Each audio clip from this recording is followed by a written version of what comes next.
តើ10ឆ្នាំមានប្រមាណដងដែលបានផ្ដល់ឱកាសឲ្យខ្លួនឯងបានសម្រាកទាំងផ្លូវកាយនិងផ្លូវចិត្តឬក៏ធ្វើដំណើរកម្សាន្តនៅទីណាដែលខ្លួនឯងចង់ទៅសួស្តីបងប្អូនទាំងអស់គ្នាដែលកំពុងតែតាមដានទស្សនាតាមរយៈវីដេអូឃ្លីបមួយនេះថ្ងៃនេះដែរចង់នាំអារម្មណ៍បងប្អូនមកទស្សនាការធ្វើដំណើរម្នាក់ឯងគត់ពីស្រុកខ្មែរទៅស្រុកឥណ្ឌា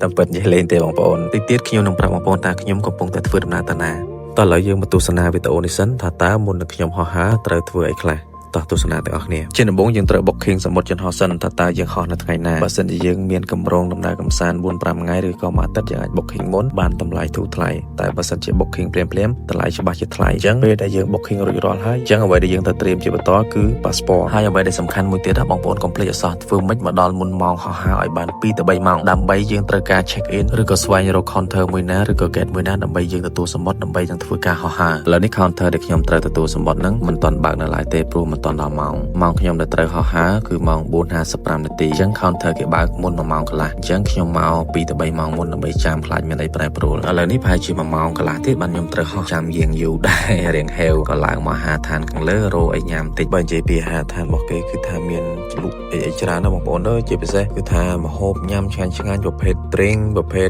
steak chicken ប្រភេទ steak សាច់គោនិងម្ហូបកំងផ្សេងៗច្រើនណាស់បាទខ្ញុំក៏បាន order steak chicken ហើយនិង drink matcha ដោះគោផងដែរឥឡូវនេះយ៉ាងហេវដែរបងប្អូនចាំយ៉ាងយូរ1ម៉ោងកន្លះទៀតបានហោះហើរនោះក៏បាន order នៅខាងលើញ៉ាំសិនហើយឥឡូវនេះយើងមកយកលព្រាសបាទហើយក៏ថែមម្ទេសជ្រក់បន្តិចដើម្បីឲ្យរសជាតិនេះកាន់តែឆ្ងាញ់ជាមួយនឹង steak chicken ផងដែរ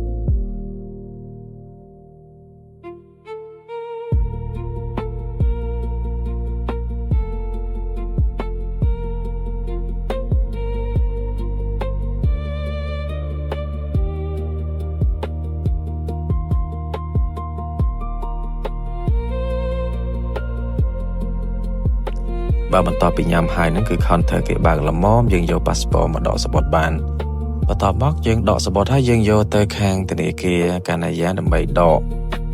តាពន្ធ$1បងប្អូនអញ្ចឹងបងប្អូនតាមជើងហោះហើរផ្សេងកុំភ្លេចសោះបងប្អូនយើងដែលធ្វើដំណើរដំបងតាមជើងយន្តហោះថ្មីថ្មោងអញ្ចឹងគាត់ត្រូវលវាសជាមួយនឹងផ្លាកសញ្ញា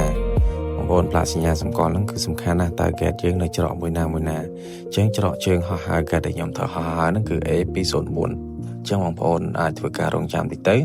ពេលដែលដល់ម៉ោងគេបើកគឺគេនឹងបើកហើយអញ្ចឹងយើងរងចាំសិនឥឡូវនេះគេបើកហើយបន្ទាប់ពី check សំបុត្ររួចរាល់ខ្ញុំក៏បានឡើងទៅឡានដើម្បីនឹងធ្វើដំណើរទៅកាន់យន្តហោះដែលខ្ញុំត្រូវហោះដោយសារយន្តហោះដែលត្រូវហោះគឺនៅឆ្ងាយពី gate ដែលខ្ញុំកំពុងតែរងចាំមិញណាបងប្អូនអញ្ចឹងហើយជិះឡានមកផ្លេតដល់5នាទីផងក៏ដល់យន្តហោះដែលខ្ញុំត្រូវហោះបាត់ទៅហើយតើឥឡូវយើងទៅមើលទស្សនវិជ្ជាទាំងអស់គ្នាបងប្អូនសម្រាប់ថ្ងៃដែលខ្ញុំហោះហើរលើកនេះគឺថាមានបងប្អូនទេសចរអ្នកដំណើរកម្សាន្តច្រើនបាទគឺចិត្តពេញយន្តហោះនេះតែម្ដង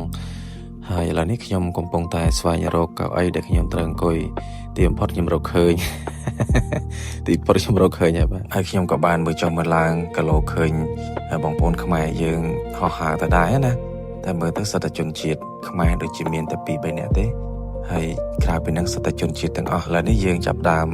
ហោះហើរហើយបាទយើងចាប់ដើមហោះហើយបាទហើយបើបងប្អូនសួរថាការជិះយន្តហោះដំបងភ័យអត់ជាក់ស្ដែងបទពិសោធន៍សម្រាប់ខ្ញុំផ្ទាល់រៀងភើតពោះតិចតួចមិនភ័យអីហ្មងទេបងប្អូនដោយសារ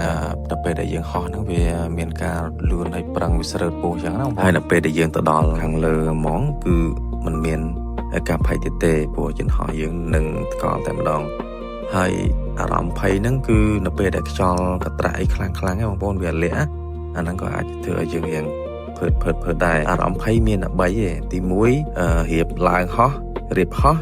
ទី2យន្តហោះនឹងរៀបចុះហើយទី3ខ្យល់បុកកត្រាក់អាលាក់នៅខាងលើសម្រាប់អ្នកជិះយន្តហោះខ្ញុំគិតថាអារម្មណ៍មានតែ3ចំណុចហ្នឹងឯងដែរអារម្មណ៍ភ័យណាហើយខ្ញុំនិយាយនេះសម្រាប់តែបងប្អូនអ្នកដែលមិនធ្លាប់ជិះទេនេះគ្រាន់តែជាការចែករំលែកដូចជា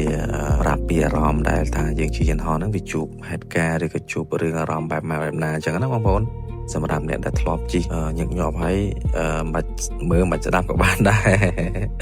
ហ្នឹងហើយឥឡូវនេះក៏ទីបំផុត55នាទីក៏ខ្ញុំបានមកដល់ប្រលានយន្តហោះខេត្តសៀមរាបដោយជោគជ័យ 100% ខ្ញុំផុសថាទៅលេងឥណ្ឌាខ្ញុំនិយាយលេងបងប្អូនក៏ពិតមកខេត្តសៀមរាបទេហើយឥឡូវនេះខ្ញុំធ្វើដំណើរបន្តទៀតដើម្បីទៅ get back ដើម្បីយើងទៅដក bag របស់យើងផងដែរតើឥឡូវយើងទៅទស្សនាបន្តទៀតទាំងអស់គ្នានៅ get bag ហើយចំពោះអវ៉ាន់ខ្លះដែលយើងអាចដាក់តាមខ្លួនបានយើងដាក់អវ៉ាន់ខ្លះដែលគេ check ទៅអវ៉ាន់ខ្លះគឺគេឲ្យយកទេគេឲ្យដាក់នៅតាមក្រោយអញ្ចឹងណាបងប្អូនអញ្ចឹងអវ៉ាន់ធំខ្លះគេឲ្យយើង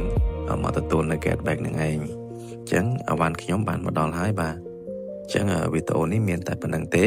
អរគុណសម្រាប់ការទស្សនាពីដើមរហូតមកដល់ចប់ខ្ញុំបាទទូមីតមានតែប៉ុណ្្នឹងទេជួបគ្នានៅវីដេអូក្រោយទៀតអរគុណ